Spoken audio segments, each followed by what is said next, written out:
5 أفلام أنصحك تتفرج عليهم في السينما المصرية. أفلام ممكن يكون فيها سنة كوميديا، لكن مش ده الهدف الوحيد. تابع معايا الفيديو. رقم 5 معانا فيلم أين عقلي. فيلم أين عقلي من إصدار 1974 ومن إخراج عاطف سالم. الفيلم مصنف دراما وللكبار فقط، منصحش إن انت تتفرج عليه قدام أطفال.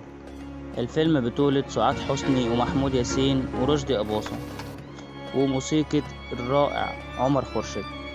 طيب الفيلم ده بيتكلم عن الدكتور توفيق، الراجل اللي سافر برا مصر وراح أوروبا وتعلم عن العادات والتقاليد بتاعت أوروبا واللي هي بتاعت التحرر، وكل واحد حر في نفسه، لكن هو برضو تحت تأثير العادات والتقاليد المصرية عن الشرف، ومفيش حاجة اسمها حرية والكلام ده.